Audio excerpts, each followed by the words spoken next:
À la fenêtre de la première nuit des noces, à la fenêtre de la première nuit de noces, la lumière de la vérité brilla et révéla tous les secrets, obscurcis par des événements inimaginables. Basés sur des faits réels, les lumières de Paris scintillaient dans la nuit chaude tandis qu'Isabelle Dupont se tenait dans l'élégante suite d'un des hôtels les plus exclusifs du Marais. Elle avait 38 ans et ce soir-là, 20 ans après avoir dit oui, elle était à nouveau au centre de l'attention. La magnifique femme se regarda dans le miroir. Ses longs cheveux roux étaient parfaitement coiffés, son maquillage impeccable, et elle portait une robe du soir, une création aux couleurs vives. Exactement cette femme élégante et accomplie qu'elle était devenue au fil des années. Ou du moins, telle qu'elle voulait paraître. Mais ses yeux racontaient une histoire différente. Il y avait en eux quelque chose que personne d'autre n'avait vu. Quelque chose qui couvait depuis des mois, qui grandissait, qui s'intensifiait, qui était douleur mais aussi quelque chose d'encore plus dangereux. Une froide, inébranlable détermination. Ce soir sera parfait, se dit-elle, sachant pourtant que la signification d'une soirée parfaite serait totalement différente de ce que n'importe quel invité aurait pu imaginer. 20 ans. 20 ans aux côtés de Julien Beaumont, l'un des promoteurs immobiliers les plus prospères de Paris, respecté de tous, admiré, considéré comme un homme exemplaire. Ils avaient 2 enfants merveilleux. Théo, désormais 18 ans, sur le point d'entrer à l'université, intelligent et sensible, ayant hérité de l'intelligence de sa mère. Et Camille, 16 ans, belle comme un ange, qui étudiait la danse classique et rêvait d'une carrière à l'opéra. De l'extérieur, c'était la famille parfaite. Ils apparaissaient toujours ensemble aux événements mondains, souriant aux appareils photo. Julien, homme d'affaires prospère, et Isabelle, épouse élégante et discrète qui était toujours à ses côtés. Les enfants excellaient à l'école, pratiquaient des sports et travaillaient sur des projets artistiques. Mais ce qui se passait à l'intérieur, derrière les portes fermées, ce qui se cachait derrière la façade parfaite. Julien se tenait devant l'immense miroir. À 42 ans, il était encore séduisant comme lorsqu'ils s'étaient rencontrés au bord du lac d'Annecy 20 ans auparavant, un après-midi d'hiver, tandis qu'Isabelle était assise sur un banc à lire un livre et que Julien passait à côté d'elle. « Excusez-moi, je vous ai vu lire et j'ai été intrigué », avait-il dit alors, avec ce sourire charmeur auquel Isabelle n'avait jamais su résister. Et c'était ainsi que tout avait commencé. Des promenades en ville, des déambulations dans les rues de Paris, un café place de la Bastille. Julien était attentionné, affectueux, romantique. Il avait fait tout comme il fallait. Et quand il lui avait demandé de l'épouser, 6 mois plus tard, Isabelle avait dit oui. « Chérie, tu es prête ?» Julien s'arrêta. 20 ans plus tard, les invités commencèrent à arriver au restaurant Le Grand Véfour. L'un des établissements les plus exclusifs de la ville, près du Palais Royal, où seules les familles les plus fortunées organisaient leurs événements. Julien était enthousiaste. Quelque chose de spécial, c'est ce qu'il avait dit quelques semaines auparavant, quand Isabelle avait suggéré qu'il serait peut-être préférable d'organiser quelque chose de plus intime. Non, non, non, avait immédiatement refusé Julien. 20 ans, c'est long. Je veux inviter tout le monde. Je veux montrer au monde entier que nous sommes le couple parfait. Le couple parfait. Isabelle avait perçu l'ironie à l'époque, et plus encore maintenant. Mais Julien ne voulait pas célébrer sa femme, ni son mariage. Il voulait célébrer sa propre réussite, son propre statut, sa propre image. Regardez, je suis Julien Beaumont, un homme d'affaires prospère vivant dans un mariage parfait. Mais la vérité était tout autre. Très différente. 6 mois plus tôt, Isabelle était chez elle, ce soir de février. Julien était en voyage d'affaires à Lyon. Les enfants étaient dans leur chambre à étudier. Isabelle rangeait la chambre lorsque le portable de Julien, qu'il avait laissé à la maison, s'illumina d'une notification. En temps normal, Isabelle ne l'aurait jamais regardé. Elle n'était pas jalouse. Elle faisait confiance à son mari. Mais ce message avait quelque chose de différent. Peut-être le ton. Peut-être l'intuition. Il venait d'apparaître sur l'écran, « Tu me manques, mon amour, quand rentres-tu » Nom de l'expéditrice, Nathalie. Isabelle se figea. Nathalie, qui était Nathalie? Son cœur se mit à battre la chamade. Ses mains tremblaient. Elle n'aurait pas dû ouvrir le téléphone. C'était une question d'intimité. C'était une question de confiance. Mais, tu me manques, mon amour. Elle ouvrit le téléphone. Code. Mais Isabelle connaissait le code. Leur anniversaire. Elle ouvrit WhatsApp. Et là, c'était là. Des conversations qui avaient duré des mois. Des années. Tout était là. Tout était documenté. Julien, tu es la seule à me comprendre. Isabelle ne comprend pas ce que signifie la réussite. Nathalie, je sais, chérie, je te soutiens toujours. Julien, je t'aime. Nathalie, moi aussi. Julien, je serai heureux avec toi. Nathalie, et ta femme?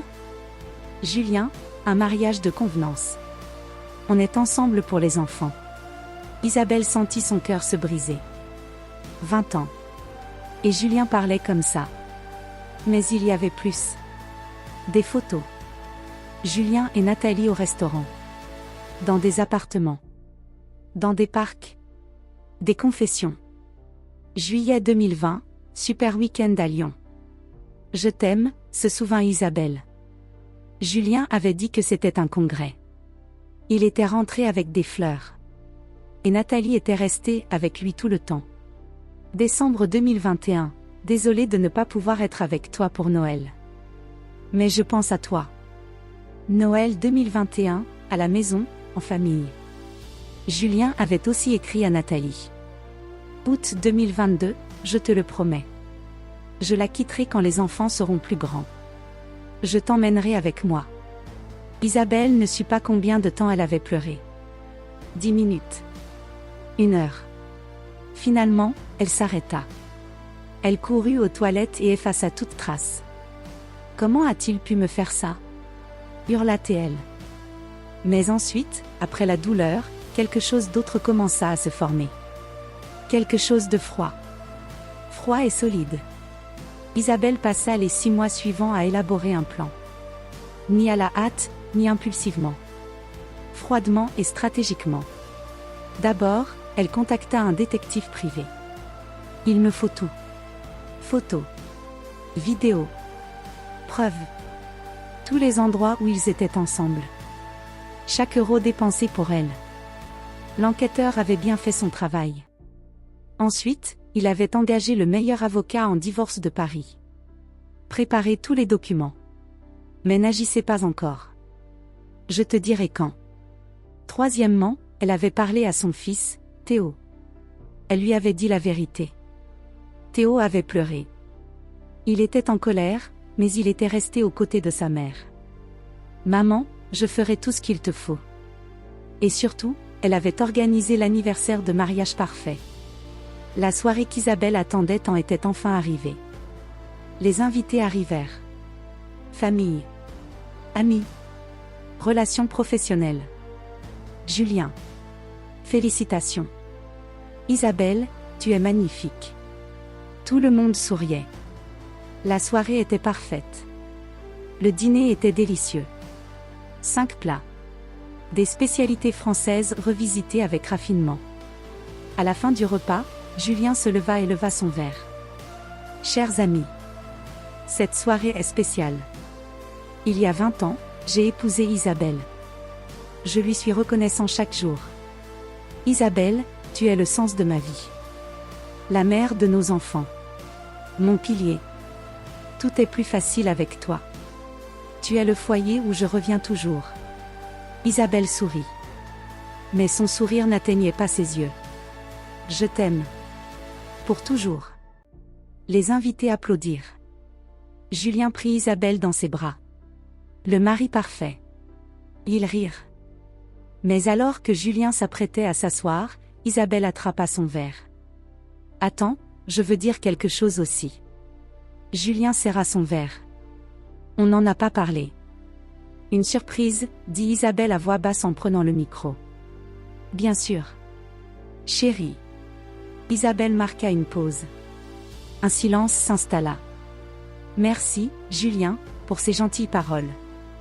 20 ans. Il peut se passer beaucoup de choses. Des moments heureux. Des moments difficiles.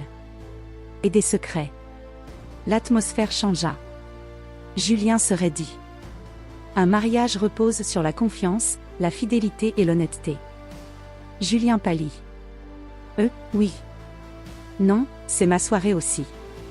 Théo se leva. Il se dirigea vers le projecteur et s'assit près de l'écran géant. Les invités commençaient à s'impatienter. Que se passe-t-il? Julien pâlit.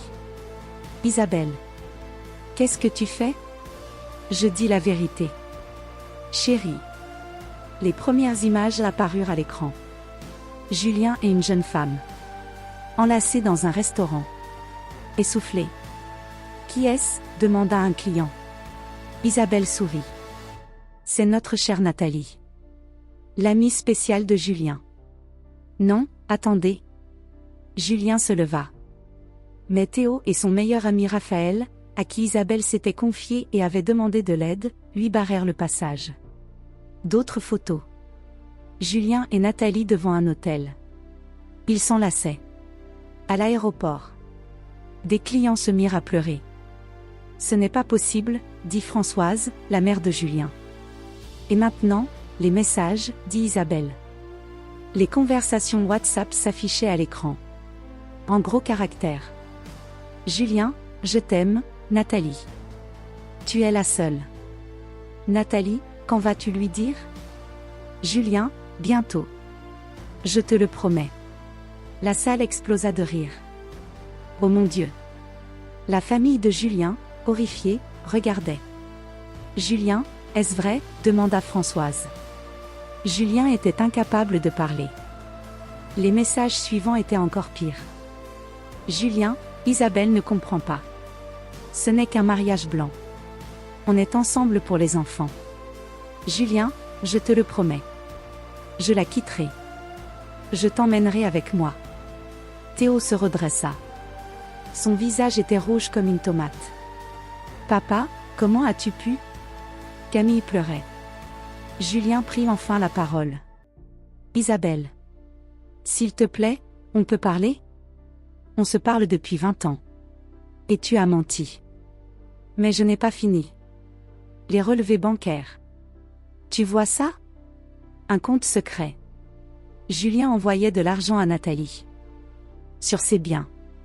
Des dates. Des sommes. 100 000 euros. Sur 4 ans. L'assistance retint son souffle. Puis le coup de grâce. Des photos datées. Juillet 2020, Lyon, conférence d'affaires? Non. Week-end romantique avec Nathalie. Décembre 2021, Bordeaux, réunion importante? Non. Avec elle. Tout était là. Chaque mensonge. Le père de Julien, Bernard, se leva. Il regarda son fils d'un air éloquent. Puis il partit. Papa, rugit Julien. Un autre. Puis un autre. Partenaire. Ami. Famille. La pièce se vida. Julien se retrouva seul. Isabelle. Il s'approcha d'elle. N'ose même pas t'approcher. S'il te plaît. Explique-toi. Quoi? Que tu mens depuis 20 ans? Ce n'était pas 20 ans. Seulement 4. Seulement 4. 4 ans de mensonges. C'est fini. Isabelle rassembla les documents. La demande de divorce sera déposée demain. Mon avocat a tout prouvé. Julien regarda autour de lui. Tout le monde semblait bouleversé. Sa mère s'approcha. Julien. Comment as-tu pu? Maman. Il n'y a pas d'explication. Tu es un menteur et un traître. J'ai honte d'être ta mère. Théo est parti avec Camille. Julien s'est retrouvé seul. Désemparé. Sa vie parfaite anéantie en une seule nuit. Quelques mois plus tard, Isabelle avait reconstruit sa vie. Elle avait emménagé dans un petit appartement très confortable. Elle avait repris son travail de directrice marketing. Les enfants se portaient à merveille. Julien? Il avait tout perdu. Sa famille. Un soir, Isabelle était sur son balcon, un verre de vin à la main, contemplant les lumières de Paris. Elle était la même femme. Mais dans ses yeux, plus de douleur. Seulement la paix. Et de la force. Elle avait compris. Elle avait enduré. Elle avait surmonté toute la douleur. Car Isabelle n'était plus la femme de Julien. Isabelle était enfin redevenue elle-même. Et c'était la plus grande des victoires. Si cette histoire vous a touché, laissez un commentaire. Qu'en pensez-vous? Julien méritait-il d'être démasqué? Avez-vous déjà vécu une situation similaire? La vérité est puissante. Abonnez-vous à la chaîne pour plus d'histoires. Des histoires vraies de courage, de révélation et de nouveaux départs. Car parfois, la vérité est la meilleure des vengeances.